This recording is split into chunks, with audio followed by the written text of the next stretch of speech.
This program is brought to you by Link TV for educational and non-commercial use only.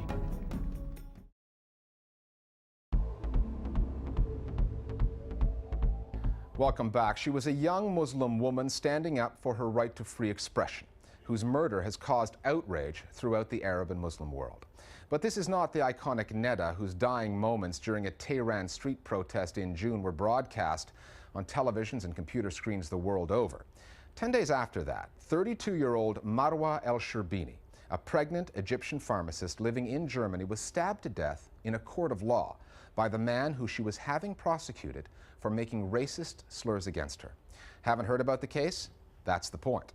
The murder of Marwa el-Sherbini received all kinds of coverage in the Arabic and Muslim media, but limited and mostly tepid coverage in Western media. The Listening Post's Salah Qadar now on the murder of two Muslim women and why it might be that only one of them has been turned into a martyr by the Western news media. Few people are likely to forget her face or her name. Hearing more about the woman who's become something of a symbol of this uprising. Neda Sultan, muhalif hareketinin simgesi halinde. The image of Neda Sultan's last moments on the streets of Tehran caught the attention of audiences around the world as her story dominated global news reports.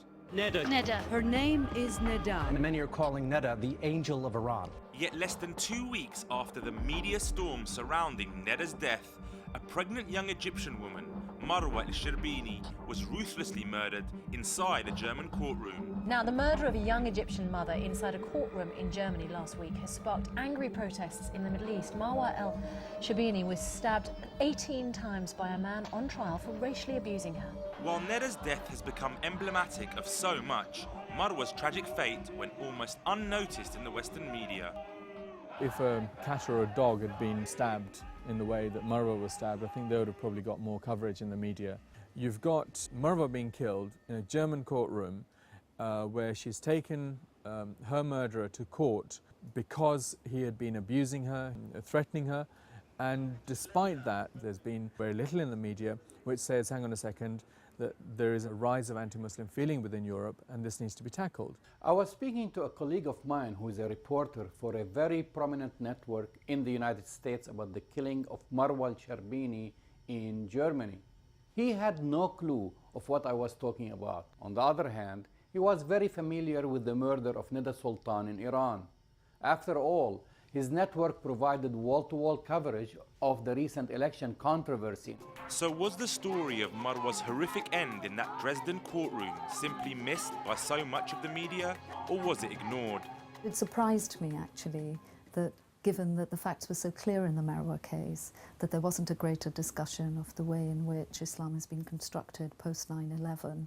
There's a tendency for the media in most European countries to represent Muslims as being the aggressors and as being the perpetrators of violence. And when in fact Muslims are the victims of either hate crimes or racism, there isn't a natural language to be able to express that within the European media.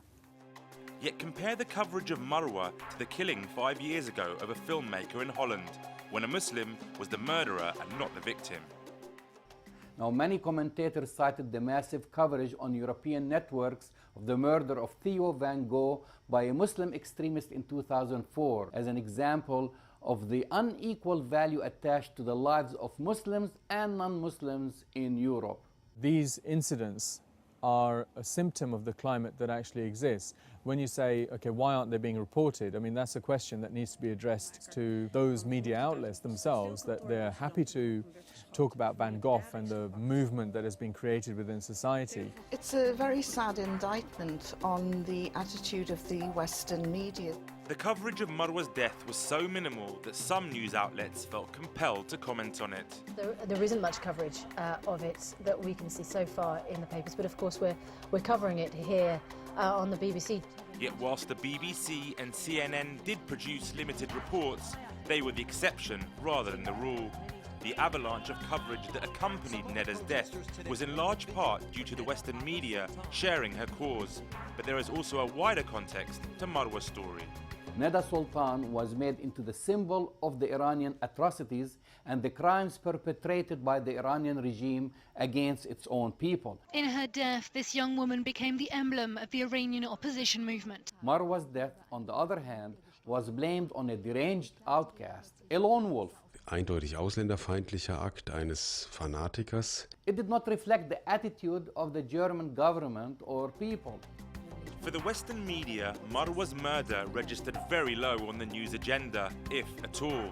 But on the streets of the Muslim world, from Cairo to Tehran, Marwa's death sparked a wildfire of emotion which their media could not ignore. The contrast between the way in which the European media dealt with it as compared with the Arab media really brings out the way in which the European media didn't really fully capture what was so horrific about this particular murder, both on an individual level and for German society. Marwa al-Sharbini was immediately referred to by many Arab television stations, the martyr of the hijab. The case has sparked anger in the Arab world and Egypt for its perceived underreporting in the Western media. Why doesn't the media suddenly take up an issue? Or why do they not pick up something that is absolutely huge?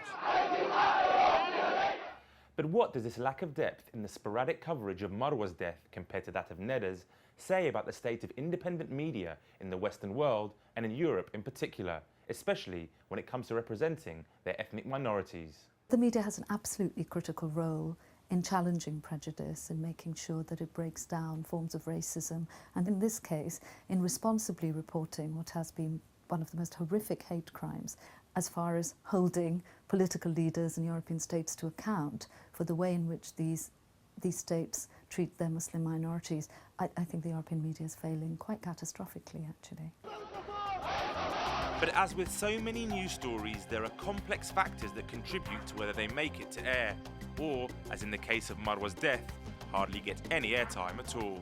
In the Neda case, I think that some of the lack of clarity about the facts meant that those in the media who had decisions about how to represent the case had a lot more discretion about how they were going to use the story to promote certain agendas. On the flip side, Iranian television stations took the murder of Marwa and ran with it, relentlessly exploiting the theme of Islamophobia in Europe, perhaps as a revenge for all the negative publicity the Iranian regime received for the murder of Neda Sultan.